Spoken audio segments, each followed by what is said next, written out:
मैं Suresh Agrawal, convener, east Delhi advocate forum, आप सभी का स्वागत करता हूं, अभिनंदन करता हूं आज की हमारी स्टडी सर्कल मीटिंग में।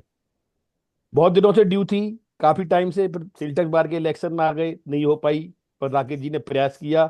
आज ये मीटिंग जूम पर हम कर रहे हैं। और आज के हमारे जो सब्जेक्ट हैं, अमेंडमेंट इन बजट, वो उस पर जसपाल सिंह जी, हमारे बहुत जाने पहचाने चेहरे और बहुत बढ़िया वक्ता, उस पर वो बोलेंगे आज। और एमनेस्टी स्कीम 2024, हमारी फोरम के ही वाइस प्रेसिडेंट अशोक जी बोलेंगे।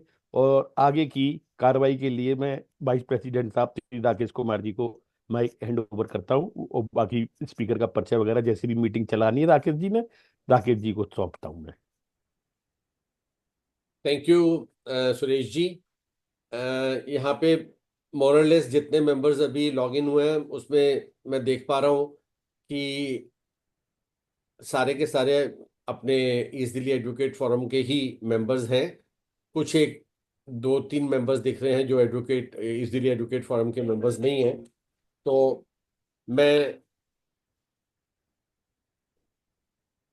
अ, मैं सबका स्वागत करता हूं सबसे पहले। और ये बताना चाहूँगा कि हमारे जो मेन कर्ता धर्ता इस दिल्ली एडवोकेट फोरम के हैं वो रजनीश गोयल जी हैं, सुरेश अग्रवाल जी हैं, अशोक शर्मा जी हैं और बाकी पूरी टीम है। कोई भी आप काम भी हैं सर, आप भी हैं उस टीम में। कोई भी काम जो है वो बगैर टीम के नहीं चलता। बट नो डाउट टीम तभी अच्छी बनती है कि अगर टीम के आगे इंजन अच्छे लगे हों। तो रजनीश गोयल जी हमारे सबसे बड़े इंजन हैं और हमारे पैटर्न जो आज यहाँ पे नहीं है साथ, हमारे पुनीत अग्रवाल जी। और इन सब की गाइडेंस से हम लोग जो सा है बड़े सुचारू रूप से चला रहे हैं। और इतनी भारी संख्या में जो मेंबर्स इसमें जुड़ते जा रहे हैं उसका श्रेय सबसे बड़ा अशोक शर्मा जी को जाता है, उनके बेटे विशाल शर्मा जी को जाता है। तो मैं सबका बहुत बहुत वेलकम करता हूँ इस मीटिंग में। और ज़्यादा टाइम ना लेते हुए, क्योंकि थोड़ा सा टाइम की भी मर्यादा रखनी है, मैं सबसे पहले अशोक जी आप स्टार्ट करेंगे जीएसटी के ऊपर। और उसके बाद जसपाल जी स्टार्ट करेंगे अपनी डिलीब्रेशन इनकम टैक्स के ऊपर। तो थोड़ा सा ब्रीफ में बजट के बारे में मैं दो शब्द बोलना चाहूँगा कि जो ये बजट हमारे वित्त मंत्री जी ने प्रस्तुत किया था ऑन 1 फरवरी। तो इसके अंदर उन्होंने 6.4% का जीडीपी जो है वो प्रोजेक्ट किया है। Despite the fact that India has is going under great stress also because of geographical tensions, ongoing conflicts, and trade policies risks that pose significant challenge to the global economic growth. तो total इस समय global stability जो सी, economic stability जो सी, financial stability जो सी है वो सारी की सारी हिली हुई है। But then also India is progressing at 6.4% GDP growth. So that is also very good. और इस जीडीपी को और आगे बढ़ाने के लिए जो हमारे वित्त मंत्री जी ने हमारे बजट के अंदर पार्ट ए के अंदर बेसिकली 4 इंजन्स के ऊपर स्ट्रेस किया था कि क्या 4 इंजन्स होंगे जिसके बेसिस पे हम अपनी जीडीपी और अपनी कंट्री के इकोनॉमिक कंडीशंस को और अच्छा कर पाएंगे। वो सबसे पहले था agriculture as the first engine, then MSME as the second engine of development. क्योंकि एमएसएमई के ऊपर इस बारी बहुत अच्छा दिया गया। एमएसएमई जब से एक्ट आया है उससे ऑलरेडी हमारे जितने छोटे व्यापारी हैं उनको बहुत फायदा हो रहा है। और उनकी जो पेमेंट्स वगैरह रुक जाती थी मैन्युफैक्चरर्स की, वो उनको जल्दी रिकवर हो रही हैं। और then the third engine is investment as third engine, and fourth is export. तो इन सब चीजों को मद्देनजर रखते हुए पार्ट ए के अंदर स्पीच के अंदर ये बताया गया था। और पार्ट बी जो सा था वो डायरेक्ट टैक्स के ऊपर था, इनकम टैक्स के ऊपर था, नॉट की डायरेक्ट टैक्स। तो उसमें बहुत अच्छी बात ये हुई कि उन्होंने ये भी इस बार ये डिक्लेयर कर दिया था कि इमीडिएटली 1 हफ्ते बाद ही वो इनकम टैक्स का नया बिल लेकर आएंगे, और एग्जैक्टली 1 हफ्ते बाद नया इनकम टैक्स का बिल भी ले आए।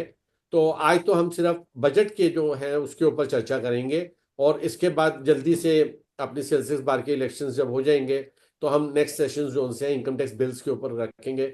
और इनकम टैक्स बिल्स के ऊपर फ्रेंड्स हमारे को एक दो सेमिनार से बात नहीं बनेगी, उसके लिए हमारे को एक सीरीज ऑफ क्लासेस शुरू करनी पड़ेंगी।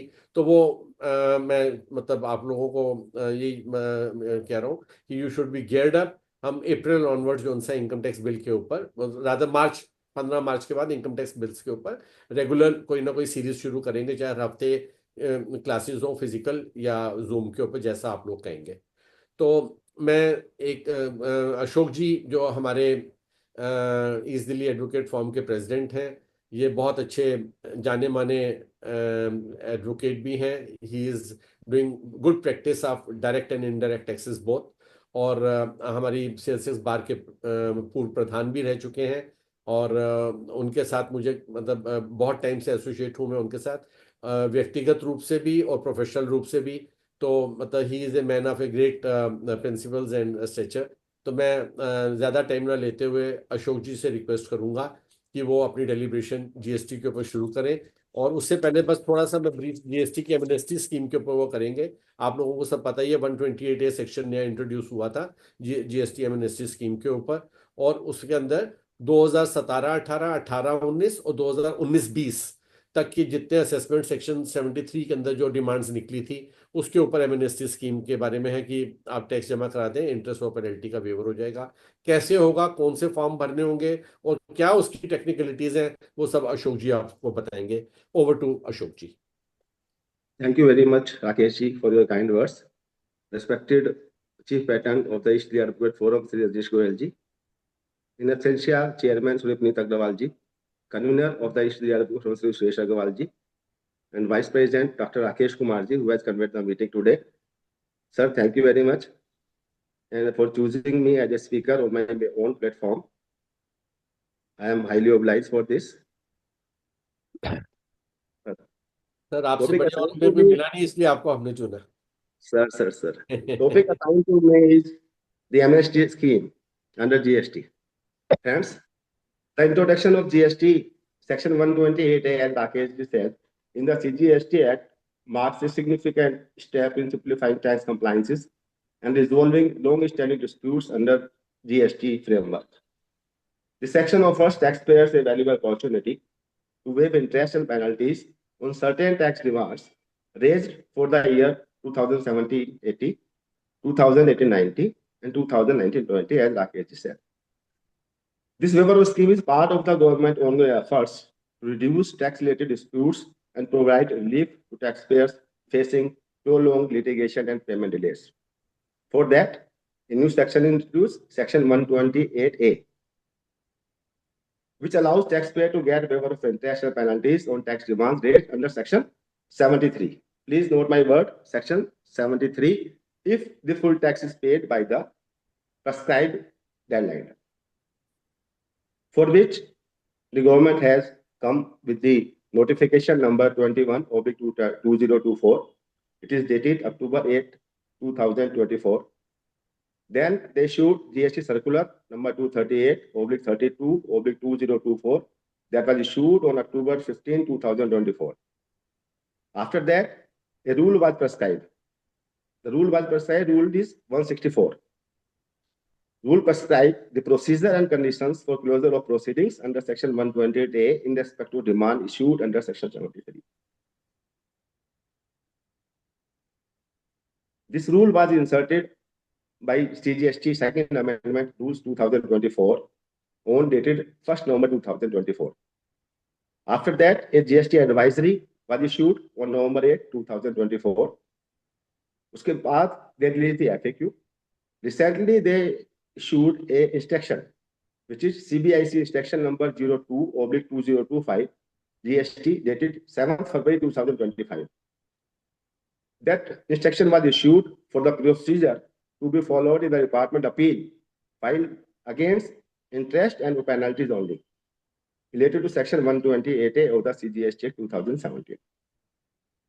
With this background, let us discuss the statutory provisions. As we have already said, the Section 128A was introduced. That section has 3 clauses and 3 subclauses. Section 128 what says, as per the Bayer Act, notwithstanding anything to the contrary contained in this act, where any amount of tax is payable by a person chargeable with the tax in accordance with number 1, a notice issued under subsection 1 of Section 73, or a statement issued under subsection 3 of Section 73, and where no order under subsection 9 of section 73 has been issued. I will elaborate on this later on.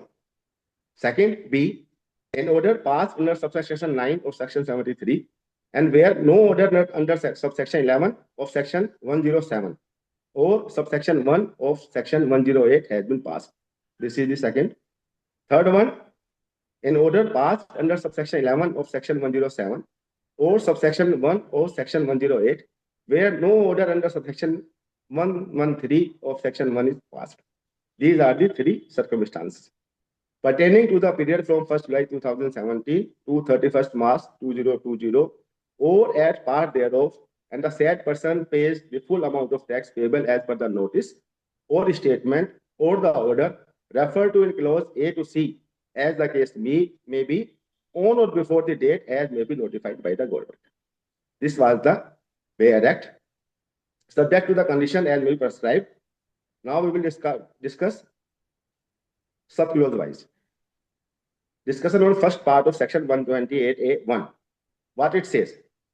It says, as I earlier said, a notice issued under subsection 1 of section 73 or a statement in DRC 02 issued under subsection 73.3 or where no order under subsection 73 has been passed. This clause deals with the cases where the taxpayer is at notice stage only, where only a show cause notice has been issued, but no demand order has been passed. This scheme is being implemented for financial year 2017-18, 18-19, 19-20. Now let us examine what was the last date of issuance and education of show cause notice for these 3 years. As we all know, relevant to financial year 2017-18, due date of the notice was 30th September 2023 and due date for order was 31st December 23. For the year 2018-19, notice to be issued by the 31st January 2024 and order to be passed by 30th April 2004. For 2019-20, due date for notice was 31st May 2024 and due date for order was 31st August 2014. Now we can see from the clause A that it is clear that no case should fall under section A, subsection clause A of section 128A. Why I am saying so? That time has already been expired. All the notices were, now they cannot issue the notice under section 73. तो question ये आता है कि इन्होंने, जब question ये था कि इसमें जब आ ही नहीं सकते थे, सबकी डेट निकल गई है, तो ये सेक्शन लगाया क्यों? ये क्लोज लगाई किस लिए कि आप ऑर्डर स्टेज पर हो अभी और आपका ऑर्डर पास नहीं हुआ है? तो ये इन्होंने इस लगाया है, इसके लिए मैं आपको थोड़ा ब्रीफ बताया हूँ. This case clause only covered under first provision will attract a clause A where notice under section 74 will be converted into section 73. The 74 से notice शुरू हुआ था, उसको convert करना है 73 में. It will need to be executed afresh and the taxpayer can opt for the amnesty under section 128A 1A. This clause was only for that only, clause A. Now come to the clause 2. Clause 2 क्या कहता है? This is the only, I think, main. In order passed under subsection 73(9), where no order under section 107 or 11 or section 108 subsection 11 has been passed. क्या मतलब हो गया इसका? ये मतलब हो गया कि ऑर्डर पास हो गया है हमारा 73 में, पर अपील में कोई ऑर्डर पास नहीं हुआ है हमारा, या जीएसटी ट्रिब्यूनल अभी तो बना नहीं है, उसमें कोई ऑर्डर पास नहीं हुआ है, तो हमारे को क्लोज एप्लीकेबल होगी सेक्शन 128A देगी सब क्लोज बी. ये सिर्फ क्लोज उनके लिए है जिनका ऑर्डर पास हो चुका है और अपील में वो लोग नहीं गए हैं. एक क्वेश्चन बार बार यहाँ पे आ रहा था कि what will happen in case when appeal has not been filed? Can they opt for the scheme? Yes, they can opt for the scheme if no appeal has been preferred by the taxpayer. Then they can also take the benefit of this scheme. I think filing is an appeal is not a precondition for eligibility under the scheme. The precondition is that no order under section 707(11) or section 108 has been passed. If this condition is met, the case is covered under the scheme and form SPL 202 can be filed on or before 30th June 2025.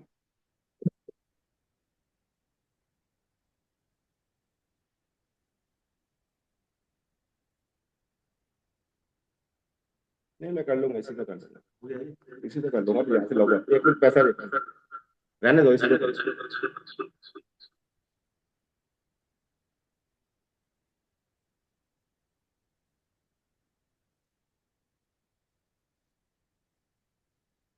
Now let us examine the last clause C of section 128A. वो क्या कहती है? In order passed under section 11 of section 107 or section 108 subsection 1, where no order under section 1 of section 113 has been passed. This applies to cases where orders have been passed by the appeal authority and divisionary authority, but tribunal has not passed any order under section 1131 of the act. तो जैसा कि हम सबको पता है कि अभी tribunal बना नहीं है, तो ये क्लोज भी हमारे पे अभी एप्लीकेबल नहीं होगी। अब क्या हुआ? 3 क्लोज थी।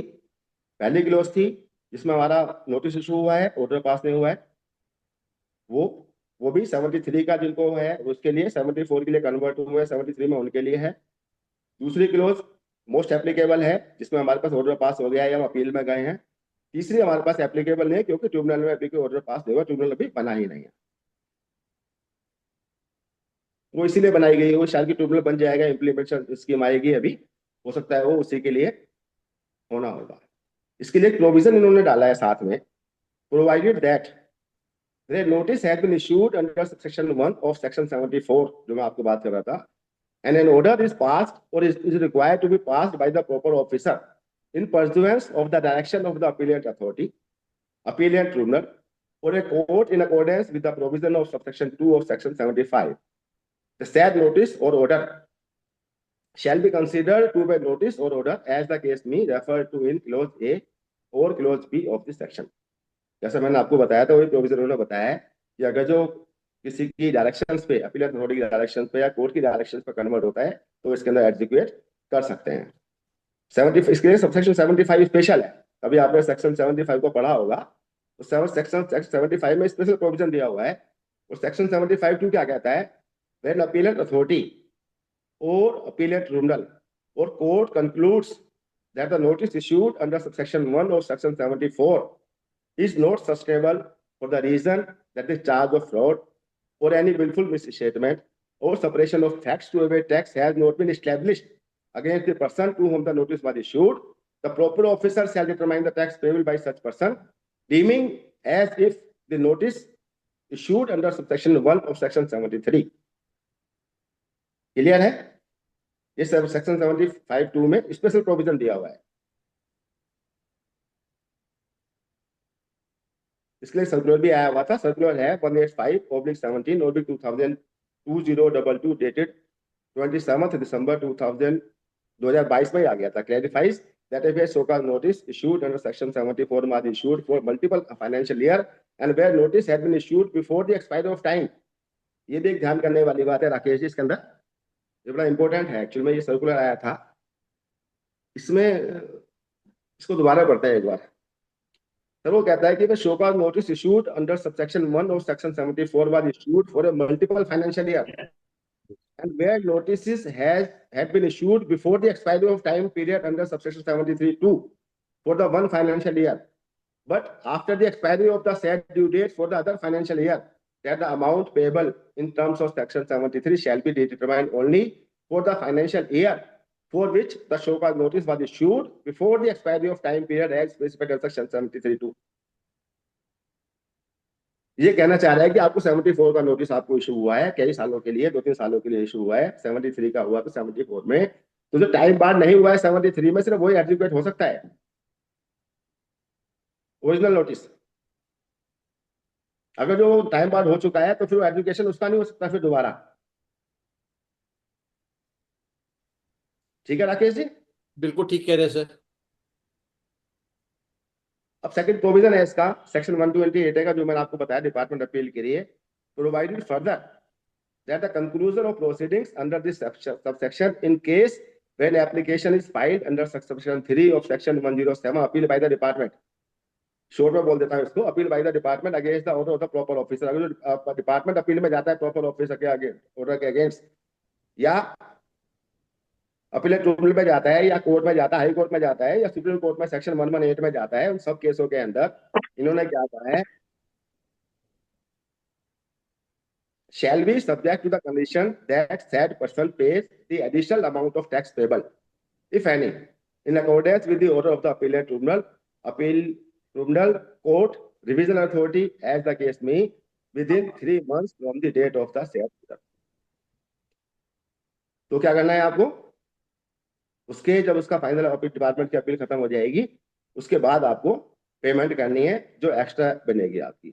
Provided also that where such interest or penalty have already been paid, no refund of the same shall be available. Sir वो टाइम लिमिट तो खत्म नहीं हो जाएगी मेरी? किसकी सर? नहीं, टाइम लिमिट खत्म नहीं होगी आपकी। कैसे अच्छा, खत्म हो जाएगी? आप तो चले गए ना, आपको तो एसपीएल मिल गया, ठीक ठीक ठीक, ओके, आपको तो मिल थैंक यू। गया। इसमें क्या कह रहा है, the second provision clarifies that if any additional demand is raised by the appellate authority, appellate tribunal, court, revision authority on the application of the department, the taxpayer must pay such demand within 3 months to avail the amnesty scheme. Okay okay, इसके अंदर ये कह रहा है sir, ये इसके अंदर exclusion देख लेते हैं कि एक्सक्लूजन इन्होंने क्या क्या दिए हैं। पहला एक्सक्लूजन दिया है इन्होंने, exclusion of demands arising from RNS refund. अगर जो कोई आपके आरएनएस रिफंड की डिमांड है तो आप इस स्कीम का फायदा नहीं उठा सकते बिल्कुल भी। उन्होंने कह दिया था it is not applicable in case where a show cause notice has been issued to recover an RNS refund under section 54। तो क्लियर है। उसके बाद एक्सक्लूजन में the scheme also exclude notices demands issued under subsection 74 of CGST act. वो मैंने आपको बता दिया था कि सिर्फ 74 के लिए, 73 के लिए, 74 के लिए नहीं है ये। A demand under section 74 is issued when charge of fraud, willful misstatement and suppression of facts are alleged by the proper officer। तो 74 के लिए आप नहीं जा सकते, सिर्फ 73 के लिए आप जा सकते हैं। उसके बाद एक क्वेश्चन आया कि demand for only interest and penalty it is covered under the amnesty scheme. Answer is yes, but there are certain conditions. The benefit of waiver of interest and penalty will not be applicable in case where the interest had been demanded due to delay filing of returns or delayed reporting of any supply in the return। Suppose आपने कोई supply नहीं भरी है, GSTR 1 में कोई cell नहीं डाली है, उसका आपको इंटरेस्ट लग गया है, तो आपको उसका वो नहीं मिलेगा आपको बेनिफिट। या आपके ऊपर डिलेड फाइलिंग आपने रिटर्न की है, उसका कोई ब्याज लग गया या उसका पेनल्टी लग गई, तो वो इसके अंदर कवर नहीं है। आपके सिर्फ वही कवर है जो आपका टैक्स से रिलेटेड है, जो आपका डिमांड आपकी निकली है उसी के ऊपर एप्लीकेबल होगा। इसका रेफरेंस सर्कुलर में दिया है इन्होंने, FAQ नंबर 4 है, उसको हम देख लेंगे दोबारा। एग्जाम्पल इसके अंदर देख लेते हैं। डिमांड नोटिस आपको इंटरेस्ट और पेनल्टी का इशू हो गया for late filing of GST return किसी महीने के लिए, ये has already paid the tax component but interest was not paid, तो आप इस स्कीम के अंदर नहीं जा सकते हैं। तीसरा, appeal writ oblique SLPs to be withdrawn before the notified date. इन्होंने कहा है कि अगर जो आपने को अपील फाइल कर रखी है तो आपको उसके लिए उसको विड्रॉ करना होगा SPL 02 के लिए। SPL 01 में तो बनेगा ही नहीं वो, SPL 01 तो सीधा ही जाना है। ये क्लोज एप्लीकेबल होती है SPL 02 के लिए, जहां पे आपको ऑर्डर आपको मिल गया था, और अगर जो आपने को अपील की हुई है तो आपको अपील उसकी विड्रॉ करनी है। आप उसके ऊपर अपील को विड्रॉ करके और आप उसके साथ लगा सकते हैं। पोर्टल पे भी अपील विड्रॉ रहती है। अगर जो आपने मैनुअल फाइल की है तो आपको उसका लेटर अपील का विड्रॉ का लगाना पड़ेगा। कोर्ट में गए हो आप तो उसका लगाना पड़ेगा विड्रॉ के लिए। इसके ऊपर सर्कुलर आया हुआ है।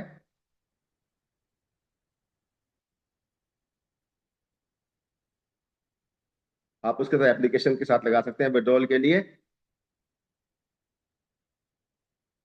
इसके अंदर एक बात मैं आपको बता देता हूँ, इसके साथ एक केस के अंदर क्या लिया हुआ है कि जो फाइनल ऑर्डर आएगा, जब आएगा विड्रॉल का, तो वो आपको 1 महीने के अंदर आपको अपलोड करना है। सपोज क्या बात है कि हम सपोज एप्लीकेशन लगा दी है आज और उसका ऑर्डर नहीं आ पाया है अपील विड्रॉ करने का, तो उसके सर्कमस्टेंसेस इन्होंने क्या कहा है that the final order for the withdrawal of the appeal or its petition must be uploaded on the common portal within 1 month of its issuance by the concerned authority। ये भी है। SPL 02 के साथ मैंने आपको बता दिया, आपको एक जो आप जो अपील विड्रॉ करोगे उसकी कॉपी लगानी है, टैक्स की कॉपी लगानी है टैक्स जमा कराने के लिए।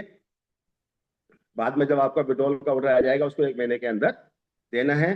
रिट पिटीशन डिसमिस हो गई, एक केस के अंदर ये आया कि आप रिट पिटीशन में हो, आपकी डिमांड निकली हुई थी 73 में और आप रिट पिटीशन में गए और रिट पिटीशन डिसमिस हो गई, तो भी आप इस स्कीम का फायदा उठा सकते हैं SPL 02 फाइल करके। एक इशू था कि आपको SPL 01 और 02 फॉर सिंगल टैक्स पेयर के लिए कितना फाइल कर सकते हैं आप।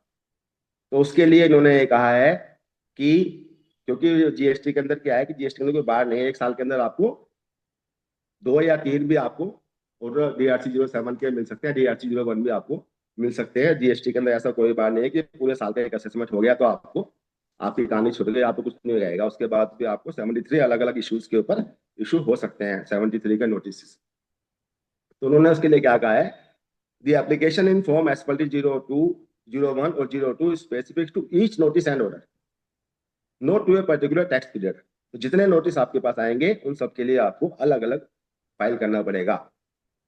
सपोज मिसमैच का दे दिया है आपको या किसी का उसका दे दिया, तो सबको आपको अलग अलग ही वो फाइल करने हैं। एक बार थोड़ा सा प्रोसीजर डिस्कस कर लेते हैं कि क्या प्रोसीजर इन्होंने बनाया है क्लोजर ऑफ प्रोसीडिंग्स के लिए। जहाँ पे आपको नोटिस मिला है SPL 01 मिला है, उसके अंदर आपको पूरा पेमेंट जमा कराना है फॉर्म DRC 03 के अंदर टैक्स का, वो उसके साथ लगाना है, तो आपका वो कॉमन पोर्टल में विड्रॉ होगा। SPL 01 वाले केस में इन्होंने इतना ही बोला है, आपको यही काम करना है सिर्फ, क्योंकि आपका कोई इसके अंदर इलेक्ट्रॉनिक क्रेडिट लेजर के अंदर कोई लायबिलिटी, आपकी इलेक्ट्रॉनिक लायबिलिटी लेजर के अंदर आपकी कोई लायबिलिटी नहीं खड़ी हुई, क्योंकि आपके खिलाफ अभी तक कोई ऑर्डर पास नहीं हुआ था, आप नोटिस स्टेज पे थे। तो आप सीधा DRC 03 फाइल कीजिए और उसके साथ लगा दीजिए, क्योंकि लायबिलिटी DRC 03 का मैं आपको बताऊंगा वो आगे जब लगेगा जब आपके लिए आपके सामने कोई डिमांड वहां पे खड़ी हो जाए। जब DRC 03 की कहानी है उसमें 3A की बात आती है। फर्स्ट SPL 01 वालों को कुछ नहीं करना है, उनको SPL 0 DRC 03 फाइल करना है और उसके साथ में उनका काम कंप्लीट हो जाएगा। SPL 01 के साथ आप लगा सकते हैं। यहाँ पे आपको अपील नहीं करी तो आपको अपील का ऑर्डर में लगाना है, सिर्फ आपको टैक्स की पेमेंट करनी है नोटिस स्टेज पे और आपको DRC 03 के साथ उसको फाइल कर देना है। आपके लिए इतना ही काफी है।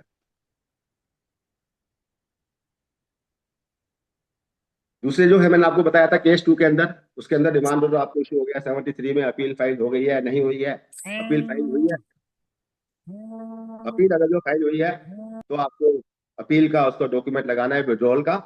और अगर जो आपने अपील फाइल नहीं करी है तो उसमें कोई दिक्कत ही नहीं है, आप सीधा जो है डिमांड से जाके वहां पे आप कर सकते हैं।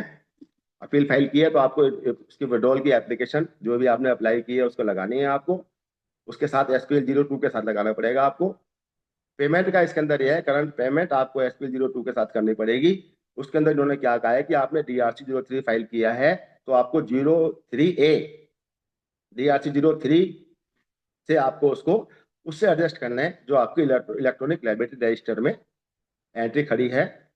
DRC 03 को एक एप्लीकेशन आपको DRC आपको पता है, सब लोग हम जानते हैं, एक एप्लीकेशन लगती है फॉर्म DRC 03A के अंदर। ये जो DRC 03 की पेमेंट है वहां पे आपकी एडजस्ट हो जाती है, वो कन्वर्ट हो जाएगा और क्रेडिट एंट्री आपकी वहां पे चली जाएगी।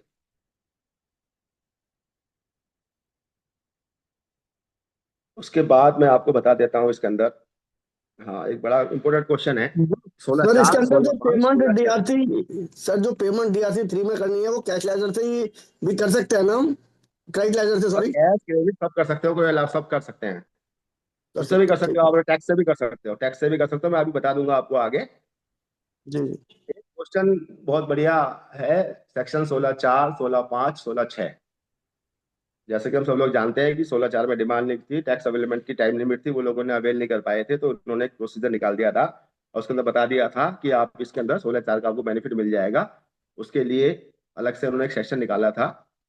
तो 16(4), 16(5) की 16(5) और 16(6) जो इंसर्ट हुए हैं वो आपको जो फॉर्म आप देखोगे उस फॉर्म में कॉलम बने हुए हैं, आप उसको वहां पे उसको लिख सकते हैं कि इतना अमाउंट हमारा 16(4) का है और ये हमारे को अलाउड होना है। इसके लिए अलग से कोई आपको रेक्टिफिकेशन एप्लीकेशन लगाने की जरूरत नहीं है।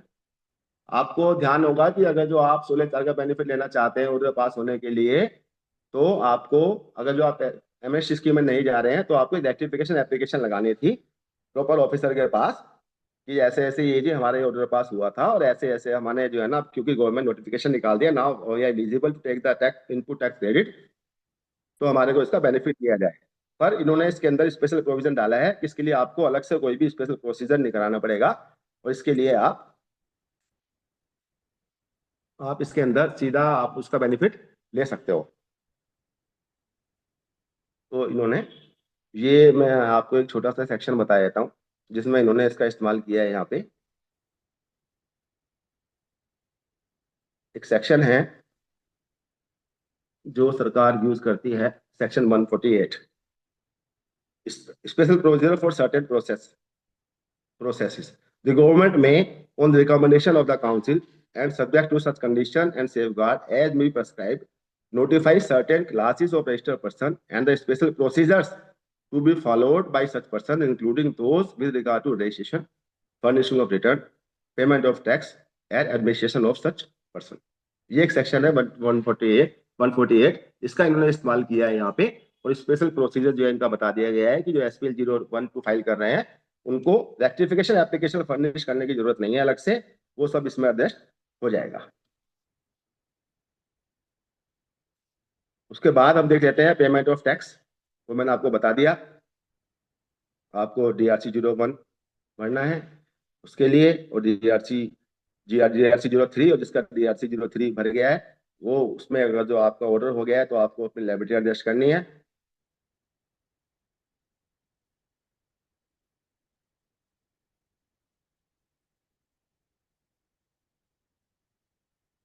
उन्होंने यही लिखा हुआ है इसके सेक्शन में भी, in the case a demand order DRC 07 has been passed and the liability has been created in the electronic liability register, when you access the GST portal and view the electronic liability register, the liability is displaying along with the intention penalty. तो यहाँ पे आपको payment किस में करनी है, वहां पे आपको पेमेंट करनी है पेमेंट टुवर्ड्स डिमांड्स मॉड्यूल में जाके। अगर जो आपका ऑर्डर हो जाता है तो हम पेमेंट करते हैं पेमेंट टुवर्ड्स डिमांड्स में। तो यहाँ पे आपको एंटायर टैक्स आपको 31 मार्च 2025 तक जमा कराना है। वो मैं आपको बता नहीं रहा, टर्मिनल वाला भी बना ही नहीं है।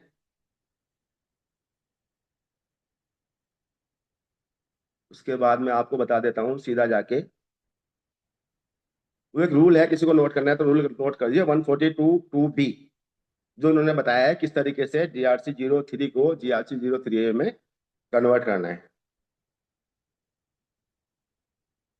उसमें एक फाइल एप्लीकेशन होती है DRC 03 में, रूल प्रिस्क्राइब किया हुआ है to adjust the amount already paid via form GST DRC 03 towards the demand created in the ELR part 2 before filing the application for waiver under section 128A in form GST SPL 02।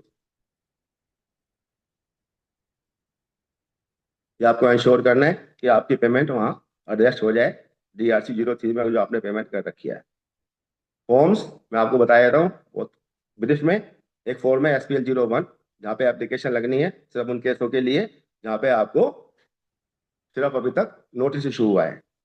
SPL 02 जहाँ पे आपको notice issue हो चुका है, आपका order निकल चुका है, चाहे आप अपील में हैं या आपने अपील फाइल नहीं की है या आप हाई कोर्ट में हैं, कहीं भी हैं, तो इन सब केसेस के अंदर आपको SPL 02 फाइल करना है। SPL 03 इशू होगा आपको रिएक्शन के लिए, SCN 04 रिएक्शन और SPL 01 और SPL 02। एक फॉर्म है SPL 04, इसमें आपको डेफिशिएंसी निकलती है reply to the notice issued in form SPL 03, यहाँ पे आपको करना है। SPL 05 नंबर फॉर्म है, ये है positive order on the common portal accepting the application in form SPL 01/02 and concluding the proceedings under section 128A। ये आपको 5 नंबर मिल जाएगा। अगर जो ऑर्डर पास किया होगा तो प्रॉपर ऑफिसर ने, अगर जो ऑर्डर पास कर रखा होगा अपीलेट अथॉरिटी ने, तो आपको मिलेगा SPL 06 positive order for conclusion of scheme by the appeal authority, ये मिलेगा। SPL 07 इशू होगा negative order on common portal rejecting the application in form SPL 01/02 and concluding the proceeding under section 128A, तो आपको SPL 07 हो जाएगा negative order के लिए। ये फॉर्म्स हैं। टाइमलाइंस मैंने आपको बता दी हैं, 1/11/2024 को स्कीम आई थी, एनफोर्समेंट हो गया था, पेमेंट आपको 31 मार्च 2025 तक करनी है। लास्ट डेट SPL 01 और 02 का आपको 30 जून 2025 तक भरना है। मार्च 25 तक आप पेमेंट कर सकते हो, जून 2025 तक आप SPL 1 और 02 फाइल कर सकते हो। Last date for payment for tax for cases converted from section 74 to 73 जो मैंने आपको बताया था, वो आपको with in 6 month from determining of tax under section 73 आपको टाइम मिलेगा, आप उसके अंदर कर सकते हैं। Last date filing form from SPL 102 for cases converted to 74 to 73 within 6 months, वो मैंने आप बता चुका.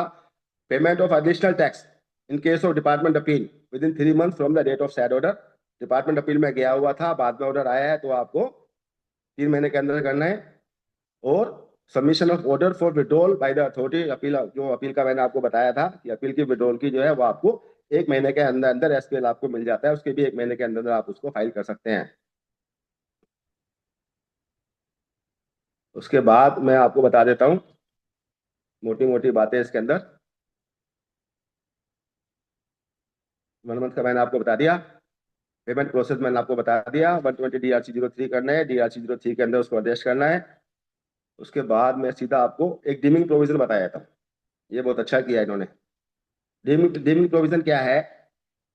Deeming provisions are incorporated in case of application has not been approved, which has not been approved within 3 months from the date of filing the application in form SPL 01 और 02. अगर जो उन्होंने कोई आपकी एप्लीकेशन पे फैसला नहीं लिया तो 3 महीने में it will be deemed as accepted.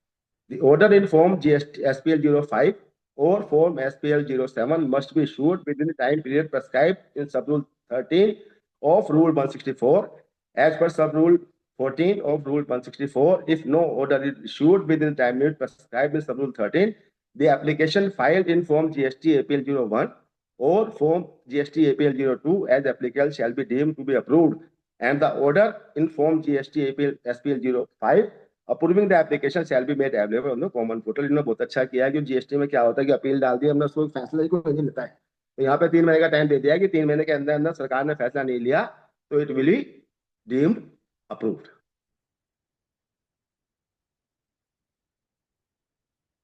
और मैं आपको क्या बता देता हूँ, अपील के लिए मैंने आपको बता दिया. अपील के अंदर आपको, हाँ अपील के अंदर, हाँ अपील की एक इंपॉर्टेंट है. अपील का ये है, जो आपको रिजेक्शन का ऑर्डर मिलेगा इसकी आप अपील कर सकते हैं, इसके अंदर आप अपील में जा सकते हैं. दोबारा समझ लेते हैं. No appeal shall lie under section 107 against an order issued on form GST SPL 05. जो अपीलेंट ऑर्डर ने अपील वाले ऑर्डर एसपीएल 05 किया है वो तो आपको 107 में हो गया, concluding the proceeding under section 128A. अगर जो आप कंक्लूड हो गया तो आपको अपील में नहीं जा सकते आप, ना आपको जाना है, क्योंकि आपका काम तो अप्रूव होके हो गया है. However the order issued in form GST SPL 07 rejecting the application for waiver shall be appealable in accordance with subsection 1 of 107 within the time limit specified therein by filing an application in form GST APL 01. ठीक है जी. अगर जो आपको reject हो जाता है तो आप अपील में जा सकते हो. टाइम लिमिट वही है जो APL 01 के लिए फाइल की हुई है. प्री डिपोजिट का यहाँ पे क्वेश्चन नहीं आ पाएगा, क्योंकि प्री डिपोजिट में आप you have paid already the entire tax with SPL 01 और 02. तो इसके अंदर आपको प्री डिपोजिट बनेगा नहीं, आप सीधा इसके अंदर आप अपील में चले जाना अगर जो आपको रिजेक्ट कर देता है. उसके बाद मैं आपको बता देता हूँ इसके अंदर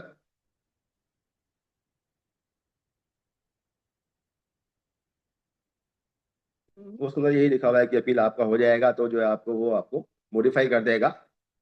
अगर जो अप्रूव हो जाता है, अप्रूव नहीं होगा तो प्रॉपर ऑफिसर अपना उसके हिसाब से करे. In case where the appeal was withdrawn before filing an application in form GST SPL 02 for availing the waiver of interest और पेनल्टी और both under section 128A, but the application for waiver is rejected by the proper officer through an order form GST APL 07, तो आपका क्या होगा, वो जो appeal आपने डाली हुई थी वो ऑटोमेटिक रिस्टोर हो जाएगी.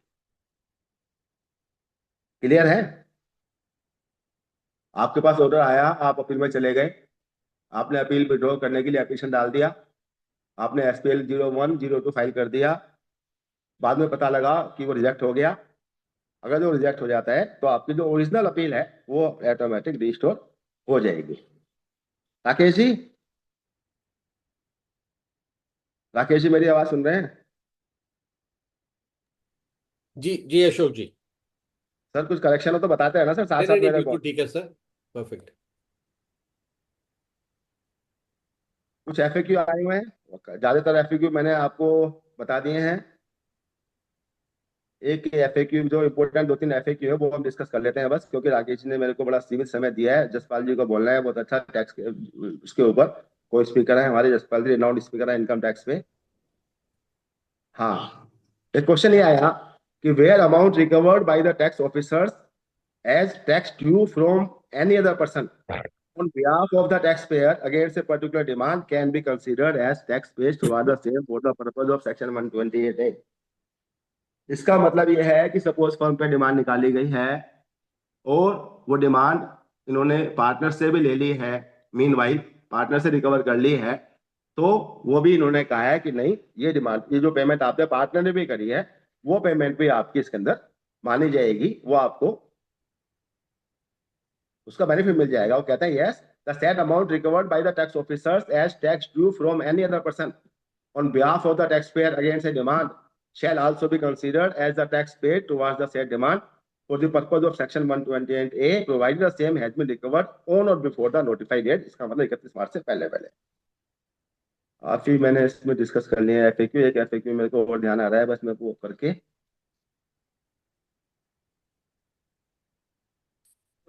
रूल 164 मैंने बता दिया है। एक आईजीएसटी के लिए बोला था कि आईजीएसटी का भी मिलेगा आपको। एक क्वेश्चन ये था कि आईजीएसटी का अगर जो डिमांड है तो आईजीएसटी पे भी सेम एप्लीकेबल है, सिर्फ आईजीएसटी सीजीएसटी एनजीएसटी नहीं है, और आईजीएसटी की डिमांड है तो भी आपको मिल जाएगा बेनिफिट। पार्शियल वेवर अलाउड नहीं है, उन्होंने कहा जी पूरा पेमेंट जमा कराना है आपको।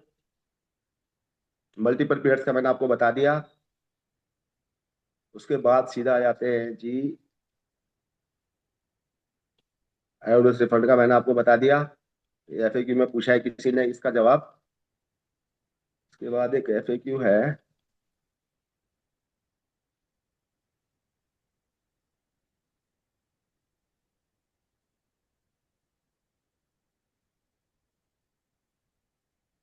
हाँ, ट्रांजिशनल क्रेडिट का। ये बड़ा इंपॉर्टेंट इशू है, जब से 2017 है, जब से यही चल रहा है ट्रांजिशनल क्रेडिट का। ये कहते हैं जी whether section 128A covers cases involving demand for eligibility avail transition credit. जो ट्रांजिशनल क्रेडिट था आपको पता है कि 2017 में लेना था, उसके बाद फिर केस चलते रहे, आता रहा जाता रहा, तो उन्होंने इसके लिए कहा है कि transitional credit is considered to be availed on the date on which the said credit amount is credited in the electronic credit ledger. On reading Rule 121, read with the sub-rule 3 of Rule 117, it is clear that any demand in respect of transitional credit wrongly availed, whether wholly or partly, can be made under Section 73 or 74। इसका कहने का मतलब है कोई भी demand निकालेंगे तो 73 74 के थ्रू निकालेंगे। जीएसटी में डिमांड निकालने का और कोई तरीका ही नहीं है, 73 देगा 74 देगा।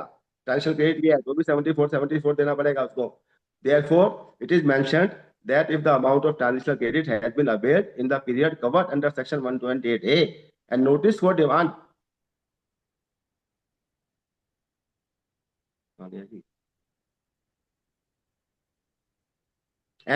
demand for wrongly availed credit is issued under section 73, the same is covered under section 128A। उन्होंने कह दिया ट्रांजिशनल क्रेडिट के लिए भी आपको मिल जाएगा। एक क्वेश्चन पूछा गया था उनसे वेदर इसकी section 128A will cover waiver of penalties under other provisions like late fees, redemption, fine extra. उन्होंने मना कर दिया कि लेट फीस इसके अंदर कवर नहीं है, चाहे वो सेक्शन 122 में भी लगी हो, 123 में लगी हो, ये सब इस पेनल्टी और इंटरेस्ट इसके अंदर वेवर नहीं है।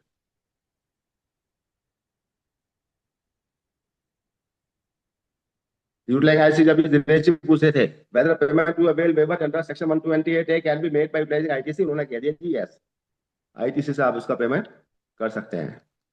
Thank you sir. आईजीएसटी का मैंने आपको बता दिया। एक इसके अंदर एक बड़ा एक इंपॉर्टेंट और था एफएक्यू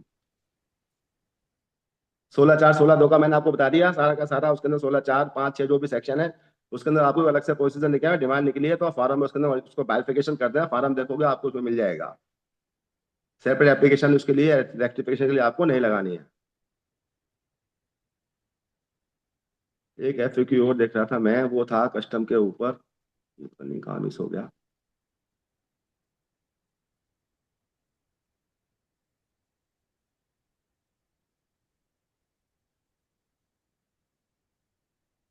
कस्टम्स के लिए बोला था उन्होंने, कस्टम्स के कहा नहीं जी कस्टम का इसके अंदर क्यों नहीं है, वो एक्ट ही अलग है, उसमें वहां पे जो है ना आपको वो कस्टम्स से मिलता है, इसलिए वो एप्लीकेबल नहीं है। तो मैं देख लेता हूँ कहाँ है वो। हाँ ये आ गया।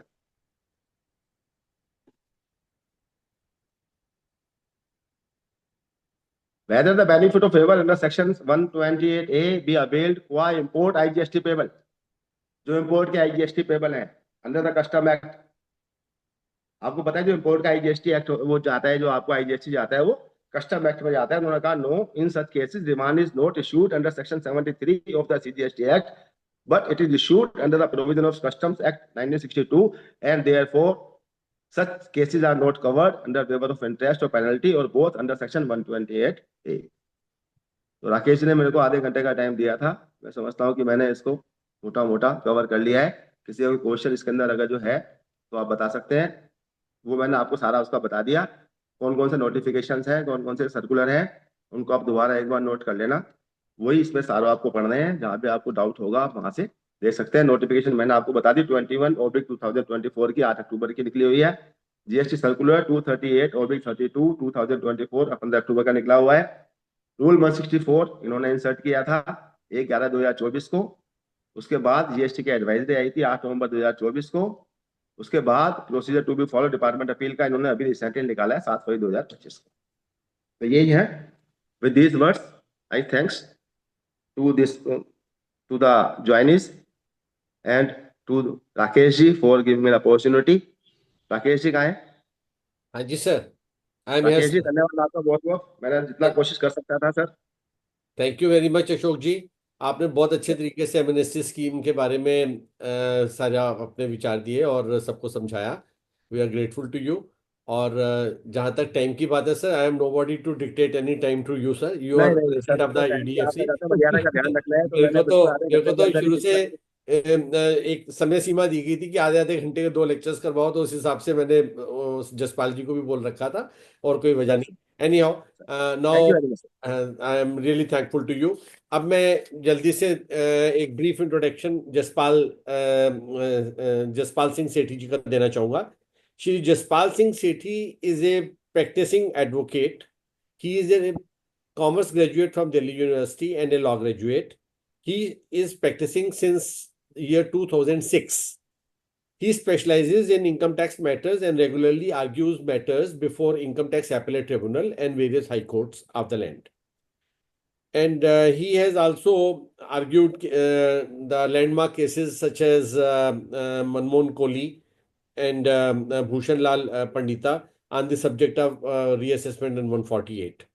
He is also on the advisory panel of various business and other corporate houses. He is an avid speaker on direct taxes and has deliberated numerous seminars and webinars in various platforms across North India, including Institute of Chartered Accountants and NIRC. He has also authored various books and given various write-ups on the procedural aspects of income tax returns. He has also deliberated on various articles in various journals also. He is partner of PS Law Group, a law firm that specializes in tax laws. So this is a small introduction of Jaspal Singh Sethi ji. Now coming to the budget part, part B of the budget. Part A I have already discussed with you. So part B में ज़्यादा discussion नहीं करूँगा। Mainly इसके अंदर जो चीज़ें मैं जसपाल जी से कहूँगा कि सेक्शन 87A के बारे में, क्योंकि टैक्स रेट्स जो से हैं, एक साइड से लगता है कि 12 लाख तक कोई टैक्स नहीं देना, फिर उसके बाद टैक्सेस भी आ जाते हैं। अगर हम रेट्स को देखना शुरू करते हैं तो 4 से 8 लाख पे 5% है, 8 से 12 पे 10% है, फिर 15% है। तो उसके बारे में kindly explain us. Then ITR-U also, उसका पीरियड बढ़ा दिया गया है, तो उसके बारे में भी आप प्लीज एक्सप्लेन कीजिएगा। और थोड़ा बहुत टाइम बचे तो लेटेस्ट प्रोविजंस जो सी और हैं जो इस समय हमारे को इस बजट के अंदर लेके चलनी है। नो डाउट हमारे को तैयारी इनकम टैक्स बिल की भी करनी है, पर अभी हम कंसंट्रेट और फोकस सिर्फ इस बजट के ऊपर कर रहे हैं। So over to Jaspal Singh ji. Thank you Rakesh ji and thank you for the kind words. मैं पहले ही कह रहा था कि सारे अपने सर, नमस्कार अशोक जी। नमस्कार sir, welcome sir, welcome sir. Thank you sir, thank you. मैं पहले ही कह रहा था कि सारे अपने जान पहचान के लोग हैं, तो इतनी फॉर्मल इंट्रोडक्शन की कोई खास जरूरत नहीं थी, but anyway I thank you. President of the forum Rajneesh ji, vice president Rakesh ji, Suresh ji, Puneet Agarwal ji in absentia, I am told, my co speaker Ashok ji, और thank you very much for everybody to provide me this opportunity. मैं अशोक जी को भी सुन रहा था आपके बहाने सर। मैंने भी जीएसटी का, मैं कुछ नहीं आता बट थोड़ा बहुत मेरे को भी समझ आ गया एमनेस्टी स्कीम के बारे में, मैं अपडेट हो गया। Thank you sir. Thank Rakesh ji also for that. Well sir, आपने जैसे कि ड्यूटी लगाई है कि फाइनेंस बिल के ऊपर जो अपडेट्स आए हैं बजट के अंदर, we are going to discuss that today. Of course madam finance minister had said in the budget speech itself कि new income tax bill will be introduced and it has been introduced.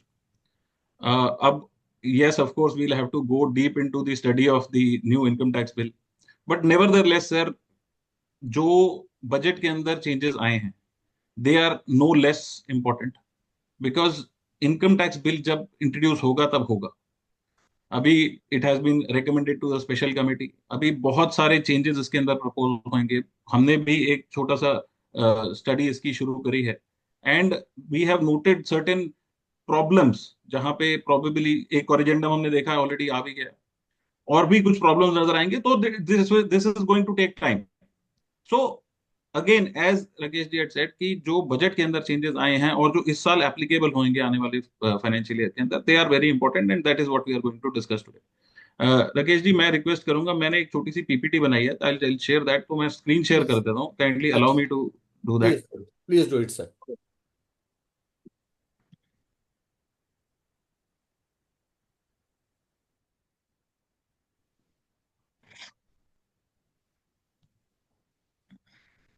Yes sir, नजर आ रही है मेरी screen?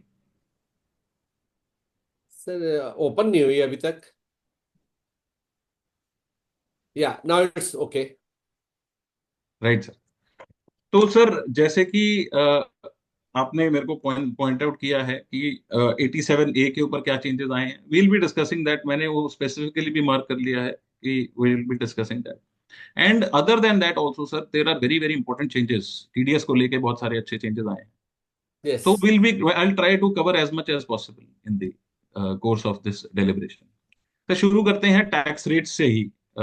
Most important and most applicable change in the budget this year. Sir old regime के अंदर there is no change, surcharge वगैरह के अंदर कोई चेंज नहीं आया। सिर्फ न्यू रिजीम के अंदर सेक्शन 115 BAC, ये थोड़ा सा मेरा गलत हो गया है यहाँ पे, डबल ए आया, this has to be BAC। Sir tax rates change हो गए हैं। जो स्लैब्स थी सेकंड रिजीम के अंदर वो अप टू 2.5 लाख, फिर 5 लाख, 7.5 लाख, 10 लाख, वो सारी चेंज होके now the new rates are, the new slabs are 0 to 4 lakhs, 4 lakhs to 8 lakhs, 8 lakhs to 12 lakhs, and so forth up to 24 lakhs। तो अगर हम इसको एक कैजुअल उसमें अप्रोच में ले लें तो एक 4 का टेबल याद कर लो और एक 5 का टेबल याद कर लो, 4-4 लाख रुपए के ऊपर 5-5% टैक्स बढ़ता जाएगा।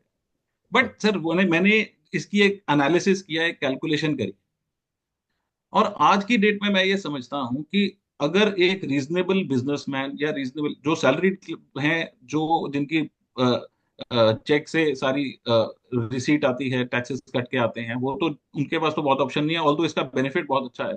बट सर मैं ये देख रहा हूं कि एक 24 लाख रुपए की इनकम तक the tax rate is too less. Very very welcome change. और इसका एक एनालिसिस मैंने किया है सर, अगर 24 लाख रुपए के ऊपर हम टोटल एप्लीकेबल टैक्स निकालें तो सिर्फ 12.5% टैक्स है सर। क्योंकि टोटल टैक्स पेबल अगर हम इस स्लैब रेट से चले तो 3 लाख रुपए टोटल टैक्स आता है। And mind you sir, not only the salaries, businessman जो 44AD के अंदर हम रिटर्न फाइल करते हैं, या फॉर दैट मैटर 44ADA के अंदर हम जो रिटर्न फाइल करते हैं एज प्रोफेशनल, आप देखेंगे कि हम कितनी ग्रोथ उसके अंदर दिखा सकते हैं, कितने total tax rate has been reduced substantially. ये मैंने इसकी कैलकुलेशंस भी डाली हैं कि what is the cumulative tax.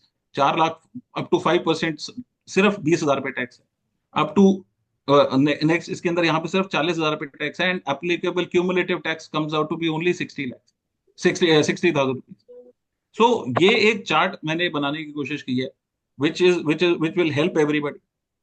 तो कहने का ये मतलब है सर कि tax rates for the next financial year have been reduced substantially. Now we come to the very critical part जो राकेश जी ने भी बोला कि 87A की रिबेट क्या है। सर 87A की रिबेट को इंक्रीज कर दिया गया है from 7 lakhs to 12 lakhs. What does that mean sir? 12 lakh रुपए की इनकम तक हमें कोई टैक्स नहीं देना है, बट इसका ये मतलब नहीं है कि वहां पे टैक्स नहीं है. The tax is still applicable. जो कैलकुलेशन मैंने पहले पेज पे दिखाई कि 12 लाख रुपए की इनकम तक हमारा टोटल टैक्स 60,000 रुपए का बनता है. अंडर 87A हमें इसकी रिबेट मिल जाएगी, we can claim a rebate. But mind you sir, जो सबसे बड़ा चेंज यहाँ पे लाया गया है, जो लास्ट ईयर बहुत कंफ्यूजन हुआ, कि जो स्पेशल रेट ऑफ टैक्सेस हैं, जैसे कि कैपिटल गेन है सेक्शन 112 के अंदर, वहां पे लास्ट ईयर बहुत सारी लोगों को प्रॉब्लम आई. और हमारे we are under the assumption and the statute also said कि वो वहां पे कोई बाइफर्केशन नहीं दी थी, कोई प्रोवाइजो नहीं था जहां पे ये एप्लीकेबिलिटी नहीं थी. फॉर रीजन देयर ऑफ, जो टैक्स हम कैलकुलेट करते थे वो डिफरेंट आता था, और जो प्रोसेसिंग होके आती थी या जो हमारे सॉफ्टवेयर अलाउ करते थे वो डिफरेंट थे. इसको देखते हुए गुजरात हाईकोर्ट के अंदर एक केस भी हुआ, वहां जहां की डायरेक्शंस भी इशू किए गई for revising and allowing the benefit of the special rate of taxes. और इसको मद्देनजर रखते हुए एक रिवाइज रिटर्न फाइल करने की अपॉर्चुनिटी भी दी गई. बट माइंड यू सर, वो भी अभी सुप्रीम कोर्ट के अंदर पेंडिंग है. I don't know what will happen to ultimately what will happen to that case. But nevertheless, that proviso has now been introduced in this finance bill, जो ये कहता है कि अगर कोई स्पेशल रेट की टैक्सेस की इनकम इस 12 लाख के अंदर है, तो वो अलाउ नहीं होएगी for calculating the rebate under section 87A. Meaning thereby sir, अगर मेरी टोटल 12 लाख रुपए की इनकम है और जिसके अंदर मैंने कुछ कैपिटल गेन अर्न किया है, मान लो मैंने म्यूचुअल फंड्स में किया है या मैंने शेयर्स में किया है या कोई और इनकम है, तो वो मैं 12 लाख में से रिड्यूस करूंगा. बैलेंसिंग फिगर के ऊपर, स्लैब रेट्स के ऊपर टैक्स निकालेंगे. उतने उतने टैक्स का हमें 87 का रिबेट मिल जाएगा. और जो बैलेंसिंग अमाउंट होगा, जो स्पेशल रेट ऑफ इनकम और स्पेशल रेट ऑफ टैक्स की जो इनकम है, उसका टैक्स मुझे देना पड़ेगा. So it is a very very welcome clarification. Beneficial है कि नहीं है, आई वुड नॉट से. जो कानून है हमें वो इम्प्लीमेंट करना है, हमें कैलकुलेशंस के हिसाब से चलना है. सो क्लैरिटी यहाँ पे सिर्फ इस बात की आ गई है, proviso has been introduced in section 87A, कि special rate of taxes will be excluded from the calculation while claiming the 87A rebate. यहाँ पे किसी को कोई डाउट वगैरह है या कुछ भी है तो we it can be clarified.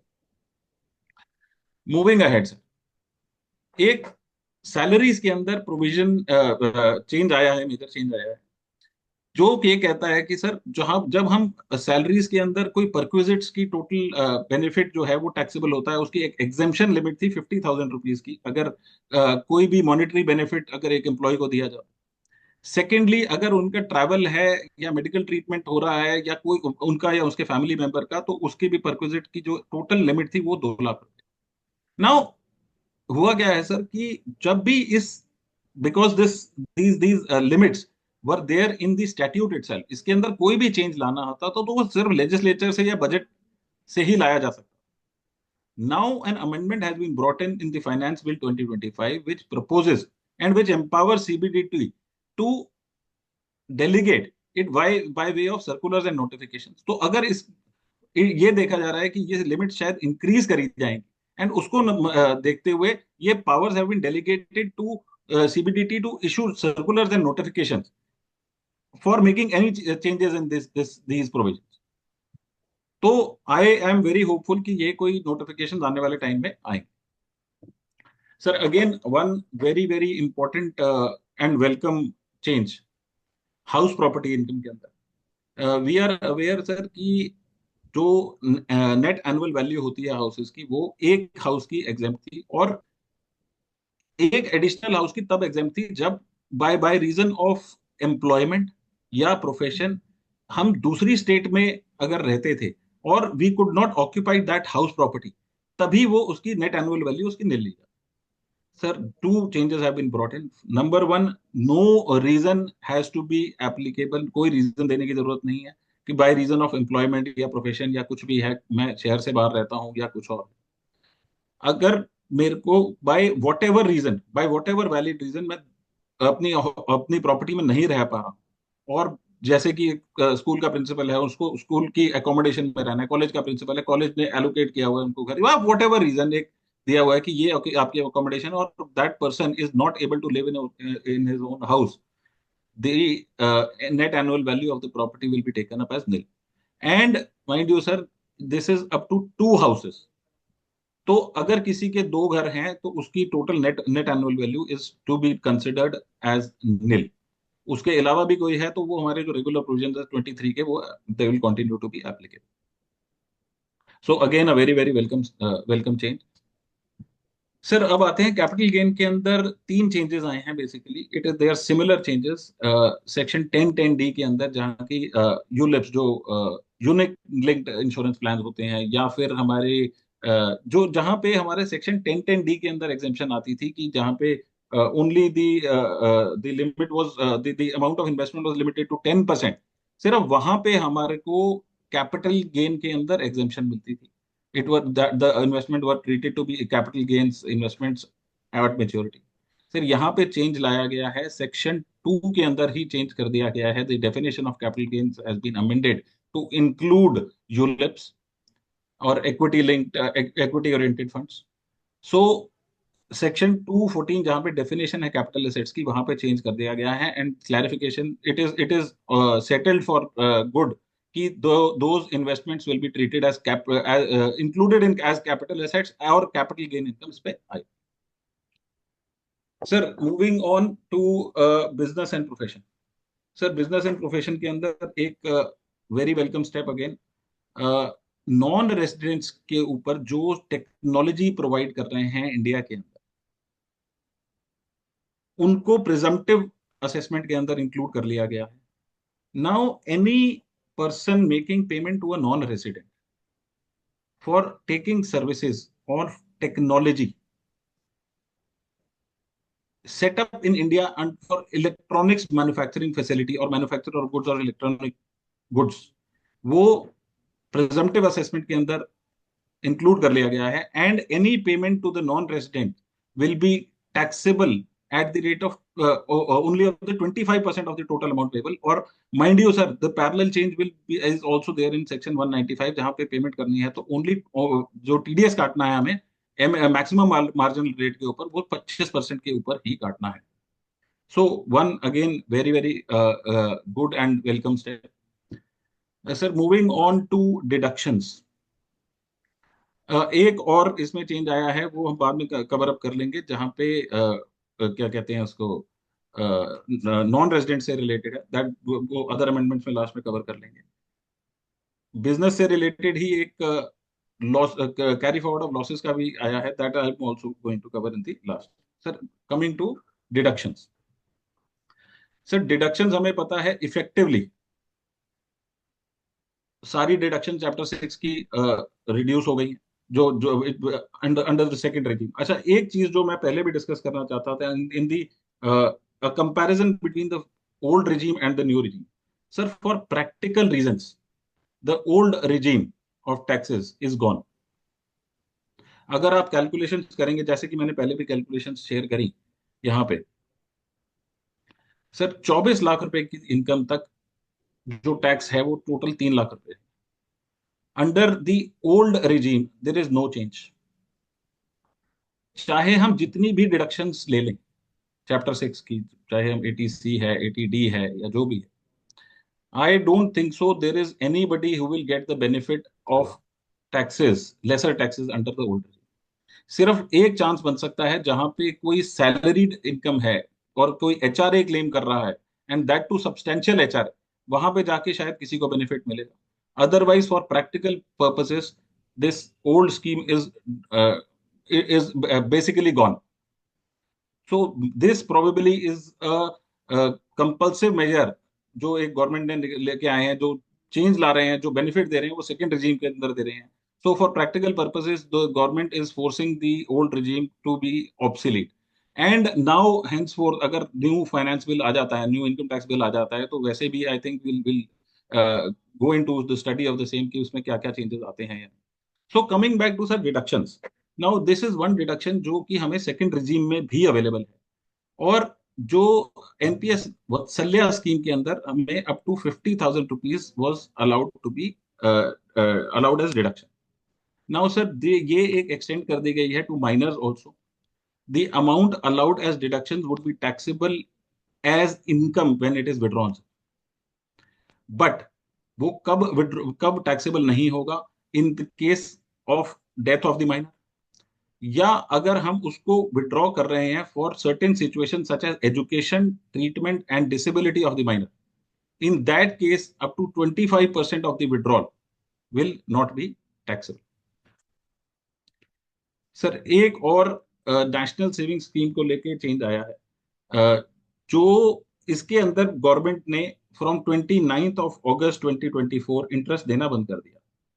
So in order to, because वहां पे इंटरेस्ट भी नहीं आ रहा, उसकी विड्रॉल आ रही, there was a demand that the amount may be allowed to be withdrawal. तो यहाँ पे the withdrawal amount from this scheme has been made non taxable. But यहाँ पे जो वर्ड्स यूज किए गए हैं कि जो इंटरेस्ट अक्रूड है बिफोर 1st of April 1992, सिर्फ वो एग्जेम्प्ट रहेगा, बाकी नहीं रहेगा. आई थिंक यहाँ पे एक चेंज आएगा विद जब ये act when it is tabled and when it is discussed before the passing of the budget, the act. ये मेरे को लगता है यहाँ पे एक चेंज लाया जाएगा and it will be increase because the entire amount should be considered as non taxable.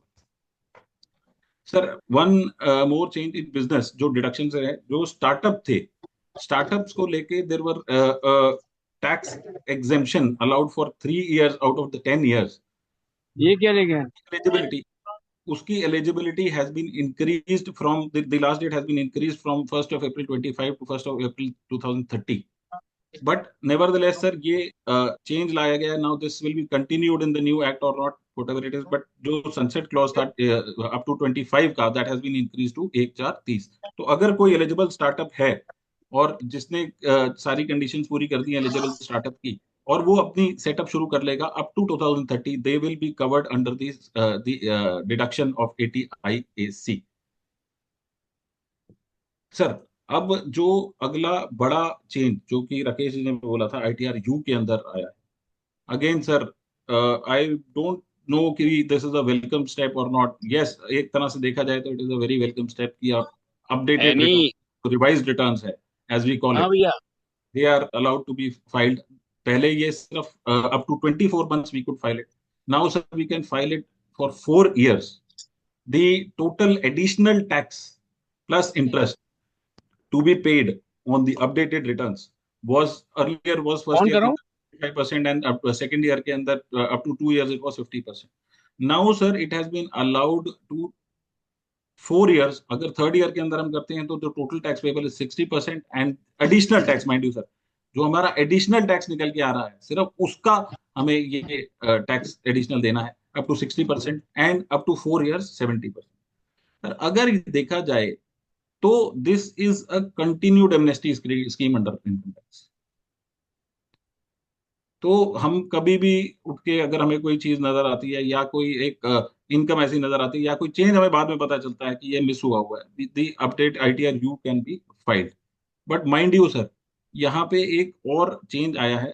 अगर सेक्शन 148A का नोटिस आ गया है तो this updated return can not be, या और कोई इंक्वायरी इसके अंदर आ रही है जिसके अंदर there is any income which has been pointed out that it is escaping assessment या कोई क्वेरी है, then also this option of 139(8) is not available. But sir Jaspal एक जी और बीच छोटा सा में चेंज है अंडर एक सेक्शन. जसपाल जी यही बीच में थोड़ा सा चाहूंगा क्योंकि इसी से कनेक्टेड, जैसे भी आपने बोला 148 तो एग्जेम्प्ट है, वो तो आउट ऑफ दिस TRU है. But regular scrutiny assessment for which 132 notice has been issued, and at that time the assessee realizes that he has skipped some income and he wants to show it there. So one way is to file a revised computation before the officer itself. That also we have done and ultimately got the relief. But can ITR-U be filed in that particular case also or not? Sir, I will put a counter question here. Why should we take the option of 139(8)(A? अगर हमारी scrutiny assessment चल रही है sir, when a assessment is going on, the return of income is open. Yes. We can file the revised computation, pay taxes, and if the assessing officer has not questioned you, अगर उन्होंने question raise कर दिया है officially और उसके बाद आप change कर रहे हो, then the provisions, different provisions can be made applicable. But अगर आपकी असेसमेंट आती है and while making your submissions you realise कि मेरे से कुछ मिस हुआ है और आप उसकी रिवाइज कॉम्पिटिशन फाइल कर देते हो and you offer the taxes. Sir आज तक भी हम करते आए हैं, हमेशा बेनिफिट मिला है. The sir return is open, you उसमें कैन पे सर टैक्सेस. आपको एडिशनल टैक्स पे करने की भी जरूरत नहीं है सर. सर सिर्फ ये है कि उसके अंदर जनरली डिपार्टमेंट पेनल्टी प्रोसीडिंग बाद में इशू कर देता था. तो sir by peace of mind अगर उसको उसी समय करके और वो आईटीआई यू कर दे तो वो पेनल्टी के उस सब क्लचेस से बच जाता है. सर दैट देखिए penalty, sir I answer. Sir penalty के अंदर पहले के जो प्रोविजंस थे there sir section 271(1)(c which was कि if you are filing inaccurate particulars, correct. now the provisions are changed to under reporting and misreporting. Under reporting and miss reporting. Under हाँ भैया, reporting of Ashok Kumar, income in return of income. Now again sir क्या हो गया? the crux here is कि आपने किस stage के ऊपर अपनी रिटर्न रिवाइज कर. अगर आपने अपनी रिटर्न अपनी मर्जी से रिवाइज कर दिया without the officer pointing out any irregularity in the return, then it is a suo motu correction. Correct. In that sir, mind you, section 271 capital C की अभी तक there is no formal precedents, कोई court cases अभी तक सामने नहीं आए हैं. बिकॉज अभी इसको फॉर्मलाइज होने के लिए शायद अभी किसी में लगी भी होगी तो कोई सीआईटी अपील पे पेंडिंग होगा या कोई आईटीआईटी पे पेंडिंग होगा. करेक्ट. तो इसकी अल्टीमेटली प्रेसिडेंट सेट होते हुए टाइम लगेगा. टाइम लगेगा. यस. बट अगर हम पुराने प्रोविजंस में जाएं, if you borrow that theory to the changed sections, ultimately penalty is applicable on mens rea. या it is on the mens rea. Correct. And अगर mens rea नहीं है और विदाउट एनीबडी पॉइंटिंग आउट अगर हम उसको अपनी रिवाइज कर देते हैं and we offer the taxes, penalty should not be applicable. Yes. Now it अगर मैंने रिपोर्ट ही कर दिया तो मेरी अंडर रिपोर्टिंग भी नहीं बनी, मैंने रिपोर्ट कर दी पूरी and I am paying. Sir वहां पे ब्याज तो मैं फिर भी दे ही रहा हूँ. करेक्ट. 8A के अंदर मैं सिर्फ एडिशनल टैक्स ही तो नहीं दे रहा. यस. ठीक है ना. So my humble opinion is sir कि अगर कोई स्क्रूटनी असेसमेंट चलती है तो हमें 8A में जाने की जरूरत नहीं है. नहीं. करेक्ट. No, हम that's अपनी one part. My question was, if a person wants to opt for ITRU during the course of scrutiny assessment, can he opt or not? Sir, My again, question is that only. Correct sir, got your question. Now sir what 8A के अंदर क्या ये लिखा हुआ है कि अगर कोई स्क्रूटनी असेसमेंट चल रही है 143(2) की तो आप नहीं कर सकते? The answer is no. Correct. What are the exemptions there? Yes. Exceptional circumstances कहां है? तो एक मैं रेड लाइट पे जा रहा हूं, वहां पे रेड लाइट फ्लिकर कर रही है. व्हाट डज द से कि आप आसपास देख के निकल जाइए. अगर ऑरेंज लाइट है तो आप धीरे हो जाइए फिर देख के निकल जाइए. So we have to go in the provision कि प्रोविजन क्या कहता है. हमारा प्रोविजन यहाँ पे 143(2) के अंदर हमें मना नहीं कर रहा, तो option the answer is yes, we can do it. 148A का नोटिस आता है तो नहीं है, मना कर दिया. माइंड यू सर, अब मैं जो चेंज की बात करने जा रहा था वो है 148A सबसेक्शन 3. अगर मेरा 148A सबसेक्शन 1 आता है, माइंड यू सर जो 148A B और AD वाले प्रोविजन से वो चेंज हो गए हैं फ्रॉम 1424. सो अब क्या सेक्शन है? 148A 1, 2 and 3.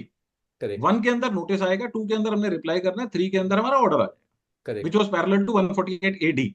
Correct. अगर मेरा 148AD या 148A3 अब जो इसे बोलते हैं, अगर वो मेरी फेवर में आ गया है और ऑफिसर ये कहता है on that particular reason this is not a fit case for filing for reopening of the assessment, my 139(8A) again reopens. Correct. मेरा 148A1 आया एक पर्टिकुलर एलिजेड इनकम के ऊपर कि आपकी ये 2 लाख रुपए की इनकम है या 10 लाख रुपए की इनकम है, which is escaping assessment and we have reason to believe. हम रिप्लाई फाइल करते हैं, द ऑफिसर इज सेटिस्फाइड और 148A3 के अंदर the proceedings are dropped and we further realise, मेरे पास 4 साल का टाइम ओपन है, मैं फर्दर रियलाइज कि मैं ये particular income accepting that particular income मेरी ये टैक्सेबल होनी चाहिए और मैं 139(8A) फाइल करना चाहता हूँ. My option is open sir. That amendment has been brought in this finance bill 25. Correct. तो yes, it is a welcome step. But I have also been saying, advocating this other provision of updated return, sir, which is section 119. Mind you, sir, agar there is a specific reason which has, by reason of which you have not been able to file your original return, sir मेरा आज भी ये मानना है कि मुझे updated return के अंदर एडिशनल टैक्स देने की जरूरत नहीं है। अगर मैं see mind you sir, updated return तब फाइल करनी है जब हमने एडिशनल टैक्स बनता है। अगर मेरा रिफंड बनता है या मेरा कोई क्लेम बढ़ रहा है जिसकी वजह से मेरा टैक्स कम हो रहा है, 139(8A is not available to me. In that case, sir, 119 provisions are always applicable to you. If you have any reason by way of which आपको एक genuine reason है और आपको and you can convince the officer कि by this reason I was forced not to file the return, या मेरे को कोई ऐसे एक्सेप्शनल सर्कमस्टांसेस हो गए, तो मेडिकल रीजन हो गए, तो कोई फैमिली के रीजन हो गए थे जिसकी वजह से मैं अपनी रिटर्न रिवाइज नहीं कर पाया। एंड माइंड यू सर, मैं ओरिजिनल रिटर्न भी और रिवाइज रिटर्न दोनों के लिए 119 में जा सकता हूँ। Correct. So parallel to 139(8A, 119 is always available. Correct. And I have personally availed 119 on a numerous occasions. Very right. एक मेरे केस के अंदर ऐसा आया था कि एक एजेड बंदे थे, उनकी 6 साल की रिटर्न नहीं फाइल हो पाई for some reason, and in 3 years he had a refund, and other 3 years he had nil tax. 2 साल में नील टैक्स था और 1 साल के अंदर टैक्स पेबल था। हमने 6 साल की 6 साल एप्लीकेशन फाइल करी 119 के अंदर, इवन जहां पे टैक्स एप्लीकेबल नहीं था हमने कॉन्डोनेशन उसकी भी ली, Correct. Because we had substantial reason. Correct. So 119 के अंदर ऑप्शन अगर आप नॉर्मली देखें तो unless there is a refund वो एप्लीकेबल नहीं है, but if you read between the lines sir, वहां पे भी आप 119 का बेनिफिट ले सकते हैं। Correct. तो that was that on the updated returns. कोई क्लैरिफिकेशन सर इसके अंदर, और anybody? No. Because then we'll be moving on. अगर कोई बाद में भी आती है, we can take it up in the Correct. later after the deliberation. Sir, next major change, TDS and TCS. Very very welcome changes. For the first time मैं कहूंगा कि मैंने इसके अंदर welcome changes ज्यादा देखे हैं इस बार के बजट के अंदर। A lot of relaxations have been and a lot of practical relaxations have been, जिसकी जरूरत थी, और बहुत सारे टाइम से ये चीजें नहीं हो रही। नेवरदलेस सर, टीडीएस रेट्स के अंदर भी चेंज आया है, टीडीएस की लिमिट्स के अंदर बहुत सारा चेंज आया है। 193 के अंदर देयर वाज जो लिमिट थी, there was always a nil limit which has been now proposed to be 10,000 rupees. जो डिबेंचर्स के ऊपर 5,000 रुपए की लिमिट थी, both have been increase to 10,000 rupees. Sir dividend, sorry आगे चला गया, डिविडेंड्स इनकम के अंदर 194 के अंदर सर 5,000 रुपए की लिमिट थी which has been increase to 10,000 rupees. Senior citizen के ऊपर जो इंटरेस्ट आ रहा था, बैंक इंटरेस्ट आ रहा था, earlier it was 50,000 rupees for the senior citizens. Now sir, it has been proposed to be increased to 1 lakh rupees. Very very welcome step, because senior citizens की हम sir देखते हैं कि ऐसे वो कर ले लेना। बहुत ज्यादा एफडीज के अंदर और इस गवर्नमेंट सिक्योरिटीज के अंदर इन्वेस्ट करना चाहते हैं। सो अप टू 1 lakh दरवाजा तो rupees खुला हुआ है, वहीं पे आके दे दो। the limit has been increased to तुम 1 क्या lakh सोचते हो, rupees. दरवाजा कुंडी में लगा दिया हमने। I'll request members to kindly mute their mic. Kindly mute it. May I request all the members to keep your microphones on mute mode? So Thank ये you. लिमिट इंक्रीज हो गई है। राकेश जी, सिमिलरली आप थी राकेश जी, सिमिलरली आप थी इसमें host हो, आप कर दो, म्यूट कर दीजिए आप सबको प्लीज। राकेश जी, हाँ जी सर। आप होस्ट हो इसके अंदर, आप सबको म्यूट कर सकते हो इसके अंदर यहाँ पे। Okay, okay, I'll do that. Right sir members list निकालेंगे ना अटेंडीज की लिस्ट, उसके अंदर you can mute it. Yes. Sir continuing from there, so 194A के अंदर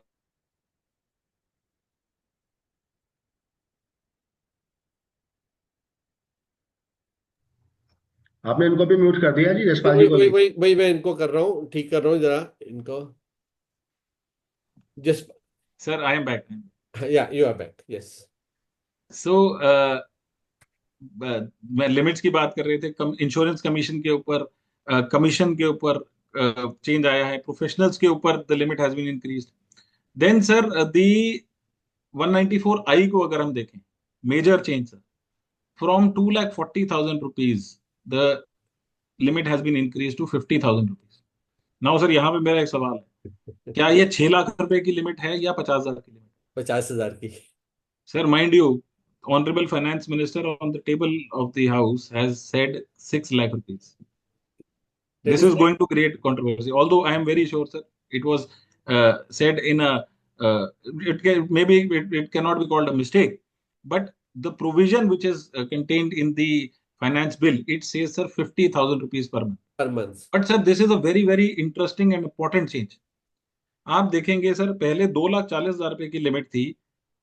इसका मतलब ये था कि अगर कोई 80,000 रुपए का भी रेंट दे रहा है और उसने जनवरी के अंदर जाके प्रॉपर्टी रेंट पे ली है, तो the total amount of rent was not increasing from 2,40,000 and TDS was not applicable. Now sir, for every month और part thereof the limit is 50,000। I don't know act के अंदर ये change आएगा कि नहीं आएगा, ये 6 लाख आएगा कि नहीं आएगा, बट अमेंडेड एक्ट के अंदर, अमेंडेड फाइनेंस बिल के अंदर द न्यू विल, वहां पे भी लिमिट सर 50,000 रुपीज है, और बाकी सारे जो वहां पे लिमिट्स आई हैं वहां पे भी पर मंथ की लिमिट्स आ रही हैं। You will see for if you go in the details of the bill. So now sir, very very important change, ध्यान रखना पड़ेगा कि ये जो wordings change हुए हैं for the financial year, now the wordings are 50,000 rupees for month और Month. part thereof. तो for any month अगर हम 50,000 रुपए से ऊपर दे रहे हैं तो हमें टीडीएस एप्लीकेबल हो जाएगा। सर प्रोफेशनल्स के ऊपर हमारे, अगर हम अपनी फीसेस के देखें, सीएस की देखें, तो 30,000 से हमें वो 50,000 कर दिया गया है। एंड सिमिलरली ये बाकी लिमिट्स भी चेंज हुई हैं। एक इंपॉर्टेंट लिमिट जो यहाँ पे आई है सर, 194 डबल बी के अंदर, the limits has been increased, decreased, changed rather, from 10,000 rupees during the financial year to 10,000 rupees for every transaction. Every transaction. Very very welcome step, because अगर मैं एक payment किसी को कर रहा हूं तो मुझे नहीं पता रिसीवर के पास वो बाकी और कहीं से पेमेंट आई है कि नहीं आई है, so I have to seek clarification, seek form, और कि भाई तुम्हें और कहीं से वाली इनकम आ रही है नहीं आ रही, तो मैं उस पर टीडीएस काटूंगा। Now the limit is 10,000 rupees for every transaction. तो अगर उसकी कोई इनकम आ रही है, कहीं से 5,000 रुपए की आई है, कहीं से 6,000 की आई है, कहीं से 8,000 रुपए की आई है, और एक जगह से 20,000 की आ गई, तो the TDS will be applicable only on that single transaction and not on the entire financial year. It's a very, very welcome step. It's a practical step. I have seen a lot of practical amendments this year. Moving on, sir. ये हो गई अच्छा, compensation on compulsory acquisition from 2,50,000 it has increased to 5 lakhs directly. Again, very, very, very welcome change. Sir, TCS के अंदर, and as I said, very practical changes have been brought in. 206C1H और 194Q, बहुत confusion था sir, purchaser काटेगा या seller collect करेगा TDS. Sir once and for all 206(1)H has been withdrawn. TCS has been withdrawn on the sale and purchase of the goods. Now only and only purchaser, अगर उसकी limits 194Q के अंदर fall कर रही हैं तो उसको टीडीएस काटना है। बट माइंड यू सर, ये जो चेंज आया है, this is applicable from 1st of April 2025। तो तब तक मार्च के अंदर जितनी ट्रांजैक्शन चल रही है उसके ऊपर जो ये ओवरलैपिंग चल रही थी चलती रहेगी। देयर इज नो चेंज, क्योंकि बहुत लोगों को ये हुआ कि ये हट गया है तो इमीडिएटली कंप्लायंसेस से हटा लेते हैं। No sir, you have to continue the compliances up till the 31st of March, और अगर कोई नहीं करता तो उसके कॉन्सिक्वेंसेस आएंगे। And I know one case जहां पे अभी 143 की असेसमेंट चल रही है और जहां पे ये वाला ऑलरेडी आया हुआ है, उसकी क्वेरी आई हुई है कि आपकी टीसीएस की और टीडीएस की आप कंपैरिजन दीजिए कि कहाँ कहाँ आपको एप्लीकेबल थे और उसके अंदर क्या क्या आपने कंप्लायंसेस करी हुई। So very important change, but yes it is settled for good कि ये हटा दिया। बिकॉज बड़ी कंपनीज में देखा जा रहा था सर, बड़ी जो MNCs थे, they were saying that we cannot go into the details and we will collect TCS even अगर हमारी 50 लाख से नीचे भी है, वहां पे भी देखा जा रहा था कि बहुत जगह एप्लीकेबल हो रहा था, but those issues are gone and settled for now. Sir then one again very practical change, जहां एक 206 के अंदर एक था कि अगर आप जो टीडीएस डिडक्ट करना है डिडक्टी का, अगर वो रिटर्न नहीं फाइल करा उसने 2 साल से, तो भी हमें higher rate of tax applicable करना था sir, that has been withdrawn. अगर उसका पैन ठीक है और that only one limit, one limitation has been there, the other limitation has been taken away, तो अगर कोई रिटर्न नहीं भी फाइल कर रहा तब भी तो उसका हायर रेट एप्लीकेबल नहीं होगा sir. Then sir there is another change, one forest जो प्रोड्यूस के ऊपर टिम्बर का रेट चेंज आ गया sir, that is not very very important, I skip that. Sir again one very important change LRS के ऊपर, एलआरएस की limit has been increased from 7 lakhs to 10 lakh। 10 lakhs. Sir, very important and welcome step. Rather, I will also suggest, and अगर हमारे से कोई भी representation जाती है तो इसमें जानी चाहिए कि rate of collection of tax should also be reduced, because it is a very high rate of TCS collection है। तो उसके ऊपर भी आई थिंक इन फ्यूचर अगर ये कंसिडर होता है तो, because ultimately TDS and TCS provisions were not for collection of taxes but for reporting purposes, ताकि वो रिपोर्टिंग नेट के अंदर आए और उसकी कंप्लायंस हो सके। So only for compliance purposes, the rate of tax, in my personal opinion, are a little mismatched. So it is a wish कि ये कम हो जाए, but सर दूसरी चीज again very very important change, अगर हम ये जो रेमिटेंसेज हैं they are done for education purposes and from education loans obtained for the purpose of sending this amount to a educational institution, sir, rate of tax has been reduced to nil, and is a very welcome step sir। अगर मैं पैसा loan पे लेके मैं बाहर भेज रहा हूँ, अगेन सर मैं बाय रीजन ऑफ 15 CACB हमारी रिपोर्टिंग तो फिर भी हो ही जाती है फॉरेन रेमिटेंसेस की, तो लोन के ऊपर अगर हमने कोई इसको लेके भेजा है तो the rate of tax has been negated sir. Sir एक ये टेक्निकल चेंज है, वी कैन स्किप दैट, अभी काफी कुछ कवर करना है सर। ट्रस्ट के ऊपर 2-3 very very important changes. Sir एक चेंज आया था कि हमने जो रजिस्ट्रेशन लेने हैं, every 5 years registration were to be renewed. Sir अगर एक this year the finance bill 2025 has proposed कि अगर मेरी टोटल टर्नओवर 5 करोड़ से कम है तो my registration the registration has to be renewed after 10 years and not 5 years। तो बहुत सारे हम केसेस में देखेंगे सर, इस साल हमारी रिन्यूअल्स आ रहे थे, तो अगर हमारी टर्नओवर नहीं फॉल कर रही उसके अंदर 5 करोड़ से कम है, तो we may not have to file for renewals and our the registrations will continue. Then sir एक और important change, again very practical change, जो पावर है कमिश्नर की to cancel the registration. Sir 12A की जो रजिस्ट्रेशन है, it's a very very critical registration, because हमारी सारी टैक्सेबिलिटी उसके ऊपर डिपेंड करती है। For any default, for even minor default, हमने देखा था the provisions were made very very stringent, और अगर कोई एक छोटी सी भी हमने चाहे रिन्यूअल का एप्लीकेशन फाइल किया है उसके अंदर भी अगर हमारी चेंज हमने कोई फॉर्म गलत भर दिया है, उसकी that was also included in the list of the various provisions for the reason of which जो हमारा रजिस्ट्रेशन कैंसिल हो सकता था। Again sir very practical change, they say कि अगर कोई फॉर्म इनकम्प्लीट रह जाता है या और भी कोई इस वजह से गलत फाइल हो जाता है, the opportunity will be provided to the assessee to file that again or to cover up that limitation, and the registration will not be cancelled in such a scenario. So very practical change, very welcome change। ये भी देखा गया था sir कि जो amendment करने की the system would not allow the वहां पे facility नहीं थी। in the past we have seen some people going to ITIT to get the condonnations done। अब ये भी आ गया है sir that the system will allowed only for the technical requirements. अगर सिस्टम अलाउ नहीं कर रहा तो उसकी वजह से भी ये रजिस्ट्रेशन कैंसिल नहीं होगा, and the opportunity can be provided again to the the assessee to file the forms again. Very very welcome step sir. Sir तीसरा बड़ा चेंज जो ट्रस्ट के अंदर आया है वो है सेक्शन 11 के अंदर।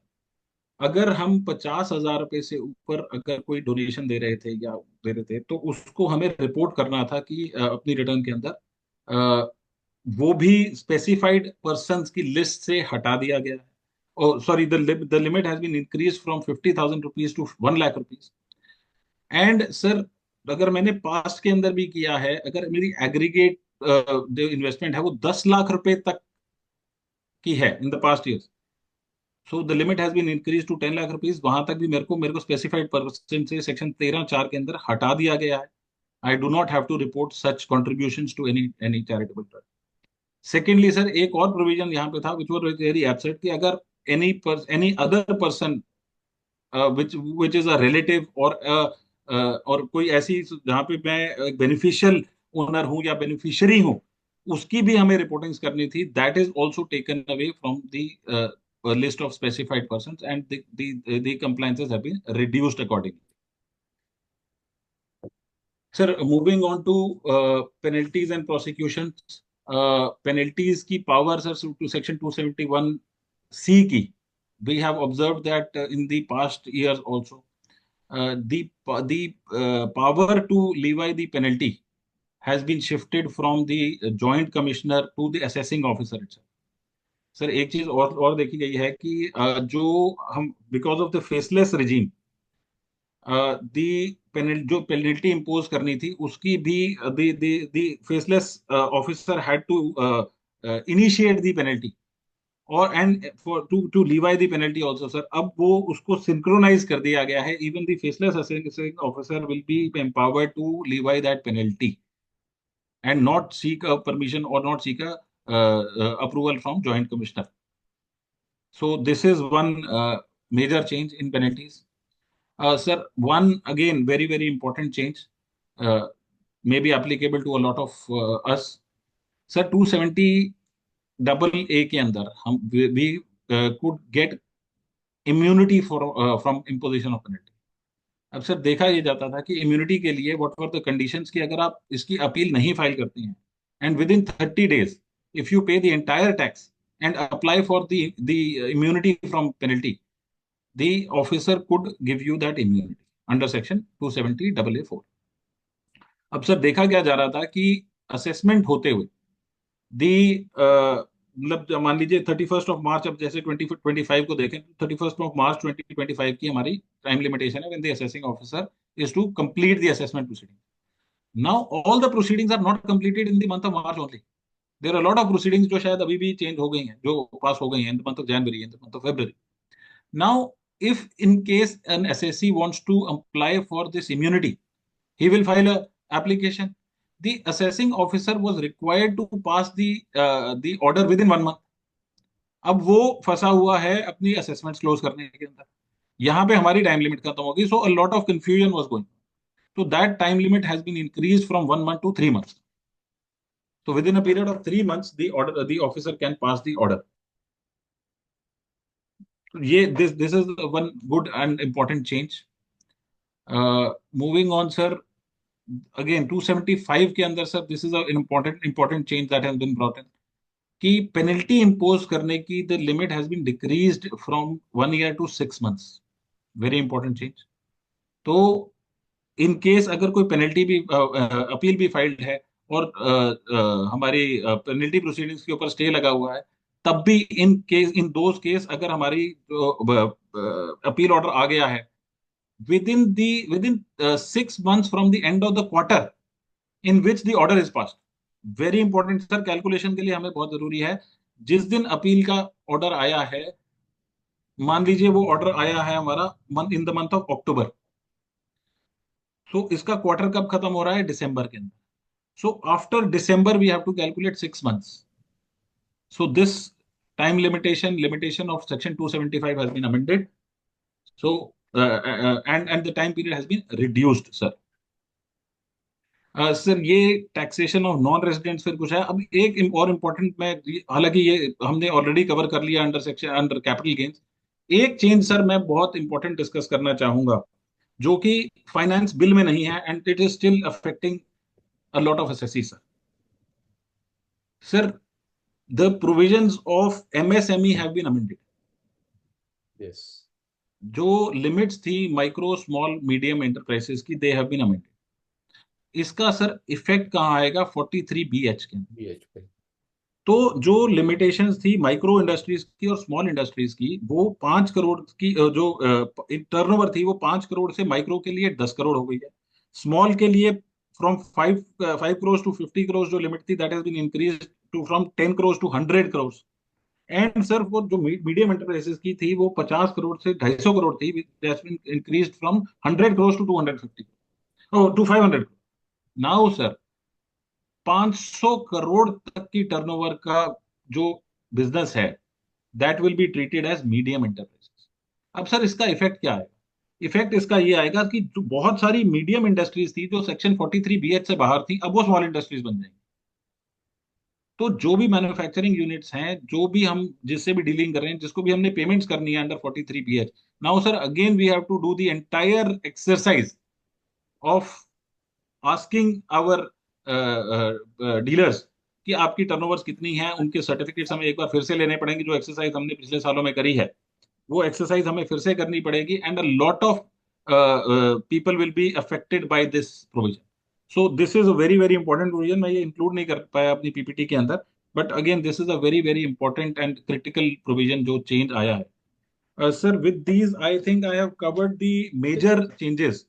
बाकी कुछ टेक्निकल चेंजेस हैं which are not very very popular changes, जो कुछ कुछ अमेंडमेंट्स को लेके हैं, कुछ ब्लॉक असेसमेंट्स को लेके हैं. I have skipped it for the day. मेरे को कुछ टाइम लिमिटेशंस भी कवर करनी थी राकेश जी के. I think with these words, I thank you for all for a very patient hearing, and I thank Rakesh ji and all the dignitaries for allowing me to share my views on the finance bill 2025. Thank you, sir. Thank you so much Jaspal ji. आपने बहुत अच्छे तरीके से सारे provision जो भी amendments थी, I think you have not left any amendment which has been introduced in the finance bill. और जो रेंट वाली बात आपने कही कि वो 50,000 की, well that I think the amendment will have to be made in that in the but because representations have already been filed for that, that if it is 50,000 rupees per month, then how it can be 6 lakh. So either it is 50,000 or 6 lakh. तो ये एक बहुत अच्छा point है, आपने भी उसको उठाया है. तो उसके ऊपर जो सा है जरूर कुछ ना कुछ वित्त Sir, the मंत्री. biggest issue is यहाँ पे जो आएगा, the Madam Finance Minister on the table of the House has declared Yes, 6 lakh. 6 lakhs. So that is a very very important. Yes. It cannot be ignored because it is part of the budget speech. Certainly, certainly. So this I believe it needs to be amended. Otherwise, कोई statement जो floor of the house पे दी जा रही है, उसकी credibility जो उनसी है वो एक क्वेश्चन मार्क लग जाएगी. ठीक है जी. सो अगर किसी मेंबर का कोई भी क्वेश्चन रिगार्डिंग जीएसटी एमएनएसटी है या इनकम टैक्स के प्रोविजंस का है, प्लीज वो बताएं, so that both the our learners they can deliberate and give you the replies for that. Jaspal ji इसको फुल स्क्रीन कर दें, वो आप ने जो शेयर किया वो एक उसको हटा दें. हाँ हाँ प्लीज सर. मैंने एक्चुअली वो बंद किया था. मैं फिर से खोल देता हूँ if there's हाँ. चलो एनी हाउ, मैं एक्चुअली देखना चाहता था वो हमारे पेट्रन रजनीश जी हैं या नहीं है, या चले गए. Rajneesh ji are you there? Yes sir. Rajneesh Goyal ji? Bansal ji हैं शायद. सॉरी नहीं, सर. रजनीश गोयल जी की बात कर रहा हूँ. नहीं, एनी हाउ. सुमित जी का सर एक मिनट होगा. सुमित जी का भी धन्यवाद करते हैं. सुमित जी ने प्रोवाइड किया आज हाँ जी, meeting हाँ के लिए. जी, जरूर जरूर जरूर. On behalf of easily advocate forum, मैं जितने भी अटेंडीज थे टोटल, एक स्टेज पे इस समय अब 32 हैं इस समय, पर the figures touched up to 45 also. तो बहुत सबका आभार व्यक्त करता हूँ कि आप लोग आए, बिकॉज आप लोगों की वजह से ही हम लोगों की शक्ति बढ़ती है ऐसे सेमिनार्स होस्ट करने की, और स्पीकर्स को भी मनोबल मिलता है.